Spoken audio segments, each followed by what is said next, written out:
Voy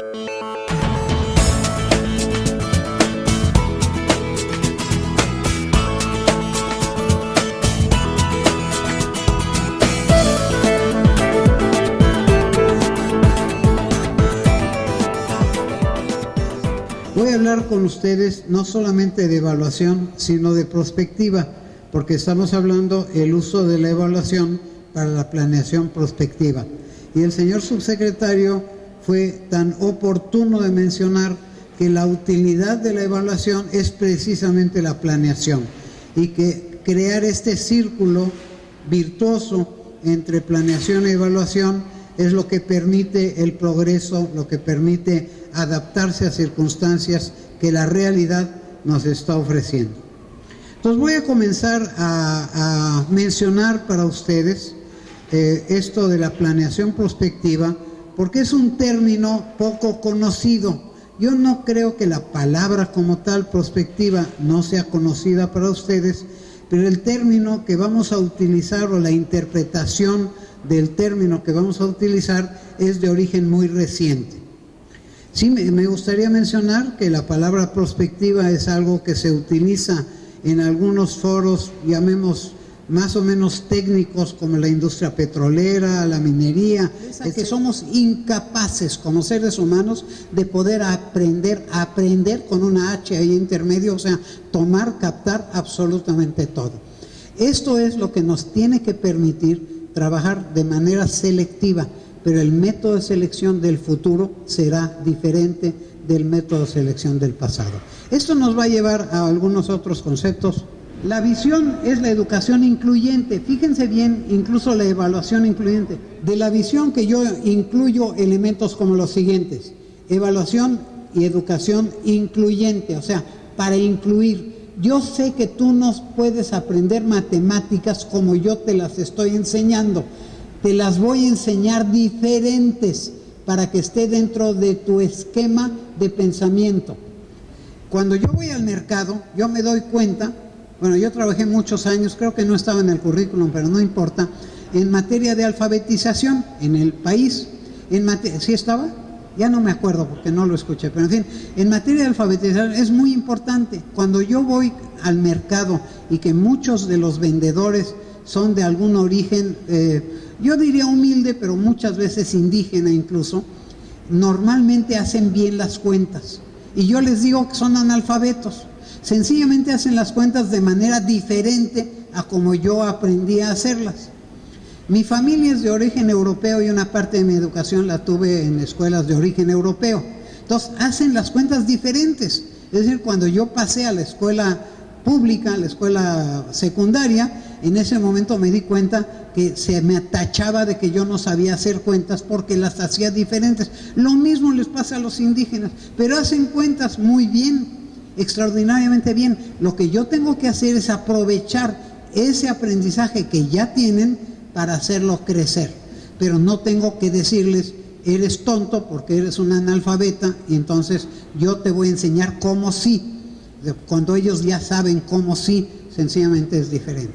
Lo mismo me pasa en un sistema educativo. Lo he hecho de determinada manera y lo seguiré haciendo de determinada manera, a menos que amerite y que haya toda intromisión, una intromisión metodológica que nos permita cambiar. Esto es una invitación para el cambio, pero voy a seguirme con el texto. Tiene que ser equitativo, ustedes ya lo conocen, esto en los términos generales. Tiene que ser flexible. Tiene que ser pertinente. Son términos que ustedes manejan, que ustedes conocen. Tiene que responder a las necesidades sociales y económicas, no solo de cada comunidad, sino de cada individuo. Es muy importante. Del Estado, o sea, el Estado, en este caso el Estado de Guerrero, y de la nación, porque pertenecemos a México y hay muchísimos elementos en comunes. Ya una vez conocida la misión y la visión, puedo pasar a objetivos que ustedes manejan, o sea, voy a acentuar simplemente esta procedencia. En este caso voy a agregar el largo plazo. Es una invitación a que piensen en el largo plazo, no en lo que vamos a construir el año que entra o en los 3 años que nos siguen, sino en aquello que queremos que sea este país en el largo plazo. Hoy, vuelvo a decir, somos mucho más conscientes que antes. Ahora, si leemos los periódicos, vemos toda esta cuestión de las reformas, no solamente la educativa, la energética, todas las reformas que estamos viviendo ya manejan el largo plazo, ya no están manejando el corto plazo. Nuestros compromisos con los supuestos compradores petroleros son de larguísimo plazo. Nosotros tenemos que hacer planeación de largo plazo, lo que quiere decir la educación tiene que ser planeada a largo plazo.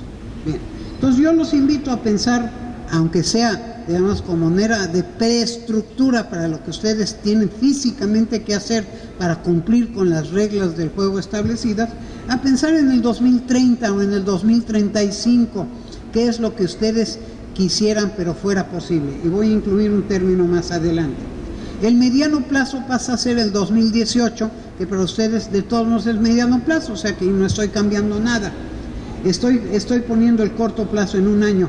La diferencia es que no estoy yendo de aquí para allá, sino que estoy yendo de allá para acá. O sea, de ese futuro estoy viniendo a la etapa cercana para hacer que la etapa cercana sea la estrategia para alcanzar el largo plazo, sobre todo en materia educativa.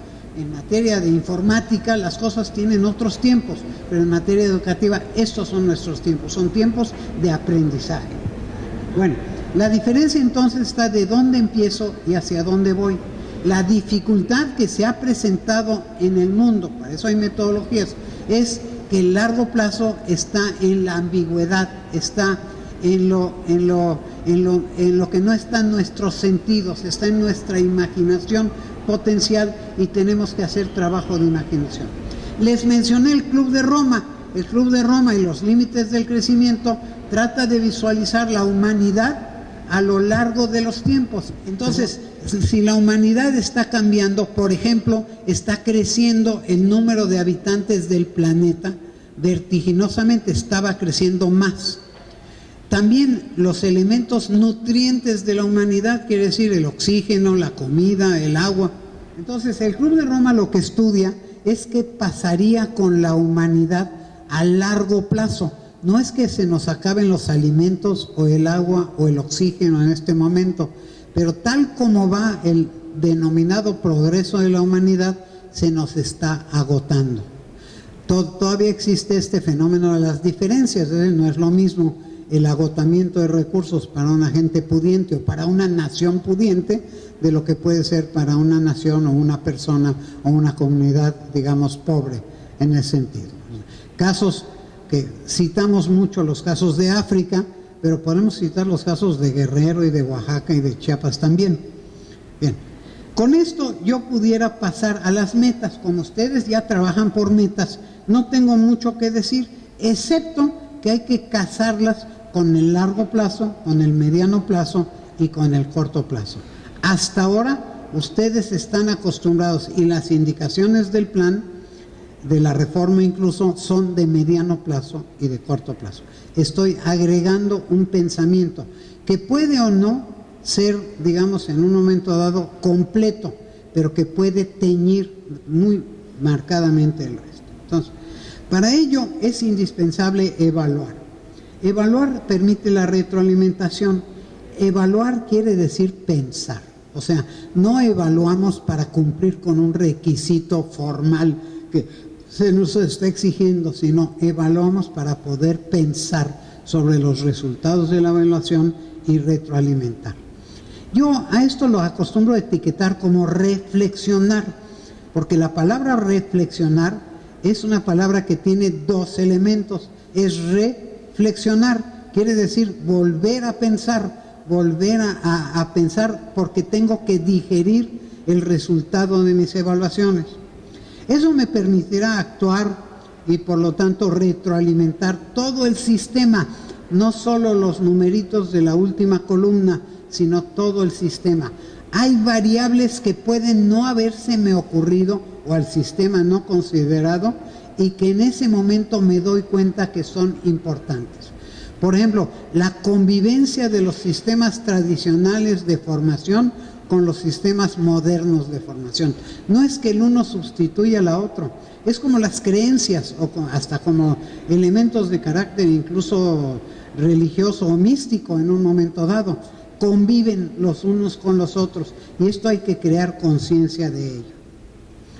Yo quisiera, acercándome ya a la terminación, apenas voy a media página, pero en fin, manejar algunos criterios que yo tradicionalmente he utilizado en los sistemas educativos.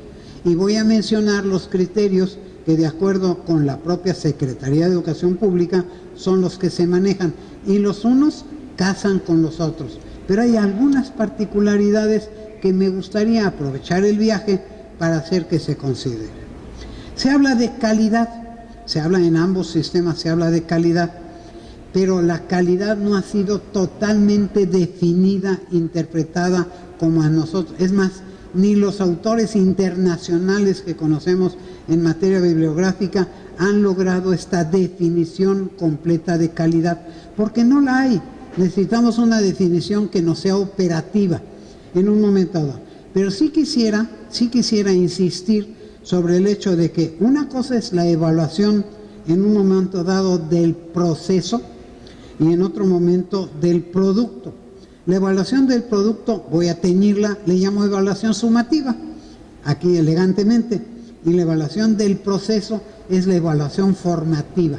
Esto me permite que la evaluación pueda permitirme hacer que el otro aprenda algo que bajo el sistema tradicional masivo, digamos comunitario en un momento dado, no se puede dar. Sobre todo cuando, por desgracia, estamos sujetos a grupos muy disímbolos y muy grandes con mucha frecuencia. Entonces la atención personalizada se dificulta. Pero difícil no quiere decir imposible. Difícil quiere decir difícil. Quiere decir esfuerzos adicionales. Entonces en calidad es muy, muy importante y voy a atreverme a decir la calidad va más allá que la eficiencia, que la eficacia y tiene que ver con calidad de vida. No solo con nivel de vida, que es lo que establece mi Plan Nacional de Desarrollo, y ahorita se los voy a leer.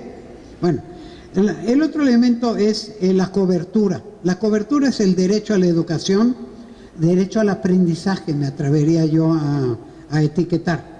El aprendizaje como tal tiene que ser cognitivo, el conocimiento, el saber, pero tiene que ser significativo, tiene que ser el saber para qué, o sea, para qué quiero saber. Y esto me orienta a una visualización en alternancia de lo que es, lo que aprendemos de los libros de texto del maestro, de lo que aparece, digamos, como la educación pública como tal, y lo que la realidad nos está mostrando y retroalimentando. Es un aprendizaje, digamos, inductivo, no solo deductivo en ese sentido.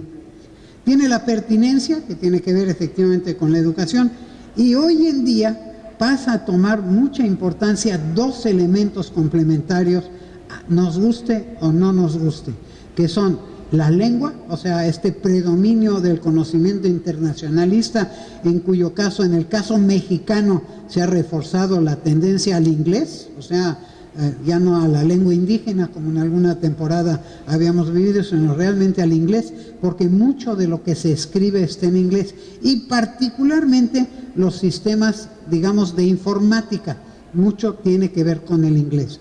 Y entonces aparece un elemento que por lo general está desapareciendo, que son las TIC, las tecnologías de la información y la comunicación, que teñirán nuestra vida, querrámoslo o no. Por lo tanto, va a teñir, y de manera todavía mucho más importante, a nuestros alumnos futuros ciudadanos. Tendrán que convivir con ello. Hoy en día las TIC puede ser un instrumento para complementar los elementos de la educación. No son el sustituto de la educación de ninguna manera. Es decir, las TIC no son útiles per se, son instrumentos para otra cosa. El rol del maestro, que ahora estoy pasando a ser tutor y que ustedes están pasando a ser tutor, es un rol muy importante. Las tecnologías de la información y la comunicación permiten manejo de información, no necesariamente información filtrada con razonamiento. Y lo que yo necesito es hacer razonamiento. Déjenme preguntarles, ¿algunos de ustedes llegaron a manejar la regla de cálculo? ¿Cuántos de ustedes manejaron regla de cálculo? Si son muy jóvenes, yo manejé regla de cálculo. En regla de cálculo es un pequeño instrumento manual en donde hacíamos operaciones, podíamos multiplicar, podíamos dividir, elevar a potencias, etcétera, pero teníamos que pensar. Es muy importante pensar, porque la regla de cálculo me decía que 2 por 2 son 4, pero 20 por 20 siguen siendo 4. Entonces tendría yo que pensar que le hacen falta 2 ceros adicionales. Ese pensamiento con las calculadoras y con las computadoras hoy en día puede haber desaparecido, porque procesamos la información y no sabemos lo que significa, y lo importante es lo que significa. Yo comentaba en un momento dado, cuando yo era alfabetizador, bueno, coordinaba alfabetizadores, más que ser directamente alfabetizador, aunque sí lo hice, en ese momento era importantísimo que la gente supiera, comprendiera lo que estaba leyendo, no que lo leyera mecánicamente, que lo pudiera escribir, pero que supiera lo que está escribiendo, o sea, que no lo escribiera mecánicamente. Y ahí iniciamos una serie de corrientes de pensamiento muy importantes que en algún momento quizá converse con ustedes, no lo voy a platicar en este momento. Bueno, ahora sí les voy a citar lo que la SEP nos indica y que tiene un cierto parecido con lo que acabo yo de mencionar. Uno es el modelo, no es mío personal, pero en fin está obtenido de una práctica, y en este momento la SEP habla de calidad educativa, así como yo hablé de calidad. Y de alguna manera se los voy a definir para que vean lo que quiero decir. Seguro que todos se lo saben de memoria, pero como yo no, lo voy a leer. Dice, según el Plan Nacional de Desarrollo, que cubre del 2013 al 2018 y que ustedes utilizan como elemento sustantivo, dice, la educación de calidad será la base para garantizar el derecho de todos los mexicanos a elevar el nivel de vida, fíjense, el nivel de vida, y contribuir al progreso nacional mediante el desarrollo de sus habilidades, conocimientos y capacidad innovadora, e impulsando valores cívicos y éticos que permitan construir una ciudadanía responsable y solidaria con sus comunidades. Si ustedes ponen en práctica esto, pero en práctica ya la hicieron, ya logramos la educación, el aprendizaje que estamos buscando. Lo único que le falta, para mi gusto, 2 elementos que no he logrado yo corregir, porque yo no escribo la Constitución definitivamente, ni el Plan Nacional de Desarrollo. Nivel de vida no es calidad de vida. O sea, centrarnos en el elemento laboral, como sucede hoy en día en muchas de las facetas que ustedes han venido discutiendo, es lo laboral o es lo económico, lo financiero. Calidad de vida es mucho más completo, más holístico.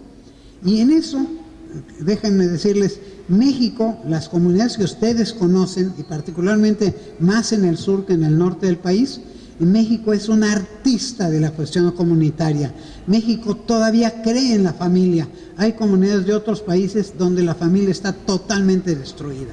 Entonces nosotros tenemos elementos ya de semilla que podemos aprovechar. Bueno, esto es lo que dice el Plan Nacional de Desarrollo, y yo le agregaría solamente 2 elementos. Uno es lo de calidad de vida, en lugar de nivel de vida, o además de nivel de vida, si ustedes quisieran. Y el otro elemento es el largo plazo, porque nuestros alumnos hoy no son ciudadanos todavía, pero queremos que sean ciudadanos, queremos que participen de manera cívica en la comunidad, en la construcción de su comunidad y de su país. Queremos gentes que, voy a atreverme a decirlo, que voten con el conocimiento pleno de lo que están haciendo. Queremos gentes que no vendan sus votos sin pensar siquiera. Esos son los ciudadanos del futuro. Esos tienen que ser. Y llevamos años de atraso y tenemos que crear. Ustedes casan calidad educativa y está medido en función del logro educativo, que tiene, claro, es diferente en cada uno de los niveles educativos, pero de lo que yo leí de los documentos que me facilitaron, en muchas instancias y particularmente en preescolar, más o menos tiene 3 campos de dificultad importantísimos. Uno que tiene que ver con el lenguaje, pero no solo es lenguaje, es comunicación, esta capacidad de comunicarse que incluye evidentemente el lenguaje.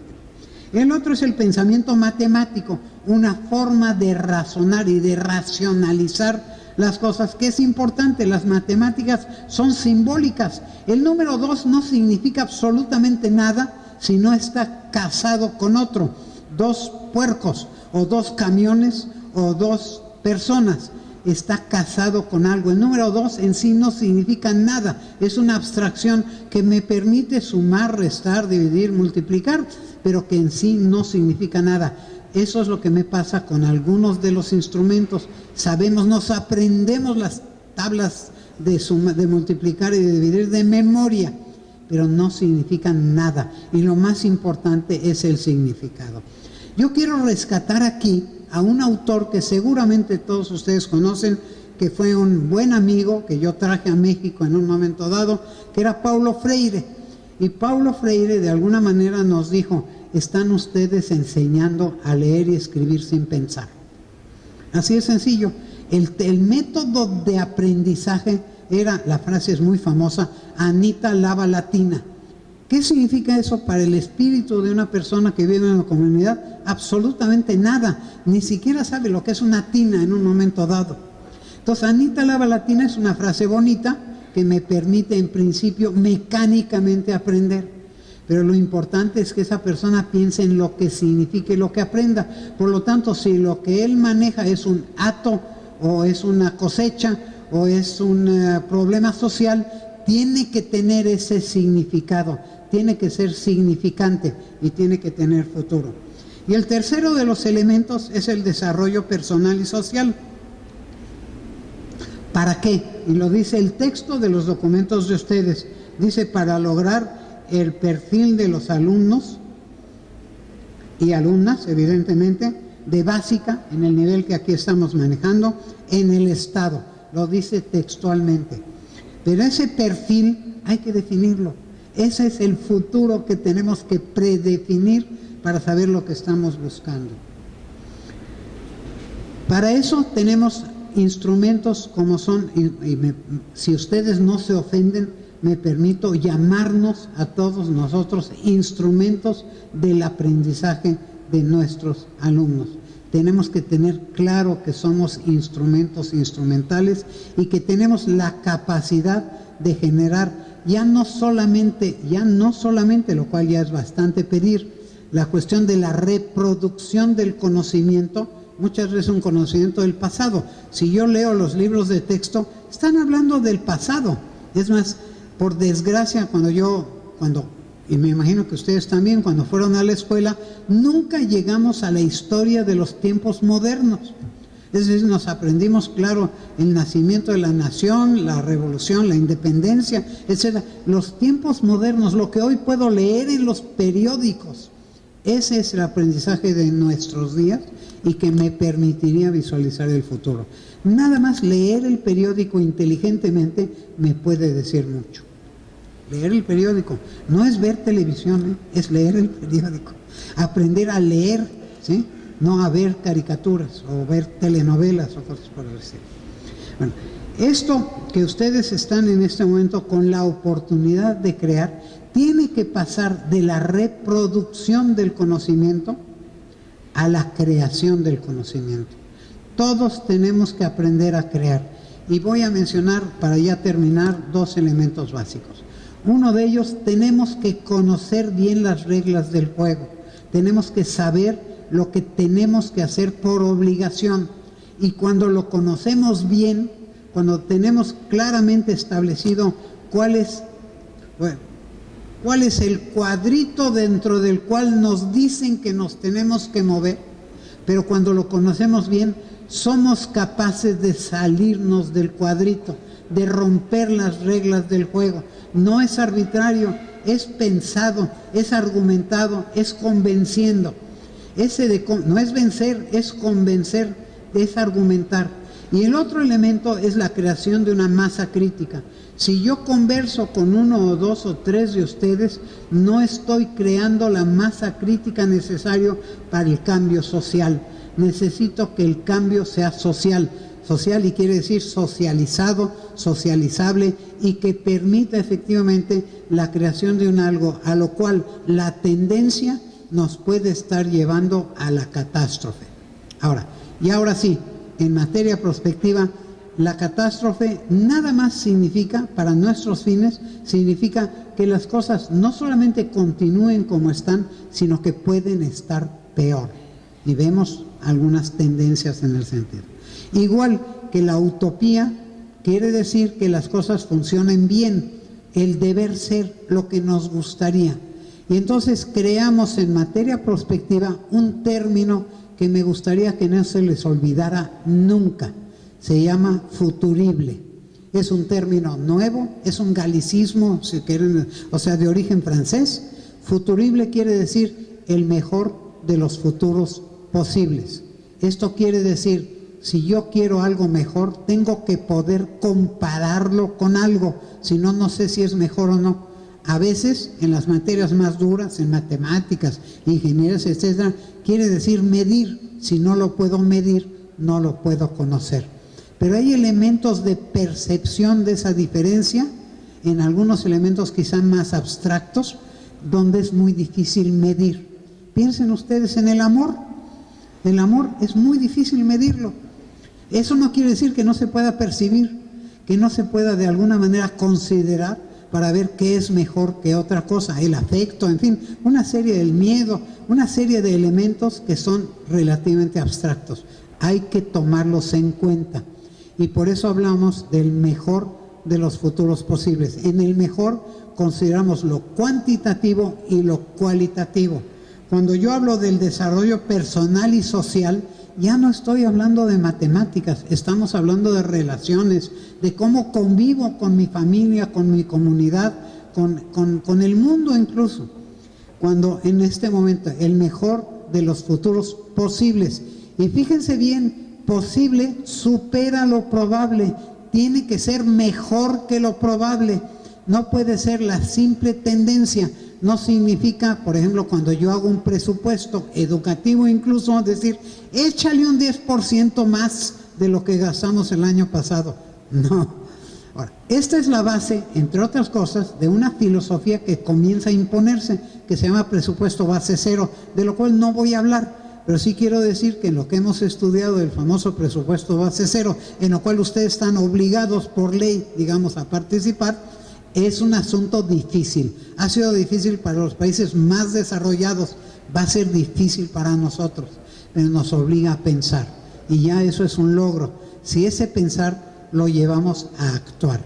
Y el pensar, pasar a la acción, quiere decir planeación. Y preferentemente planeación prospectiva y estratégica, que es lo que yo vendo a vender, si ustedes, vender entre comillas. No les estoy cobrando en efectivo, pero sí quiero de alguna manera convencerlos de la importancia de que visualicen el largo plazo, la complejidad de los individuos, lo social, la otredad, o sea, el otro. Mis alumnos son los otros, es el que aprende, es en función de ello que yo debo funcionar. El sistema también tiene que funcionar. ¿En función de qué? Bueno, a través de los directivos, a través de los supervisores, a través de los consejos, a través de los maestros, para poder llegar efectivamente a esos alumnos que queremos convertir en ciudadanos con buena calidad de vida.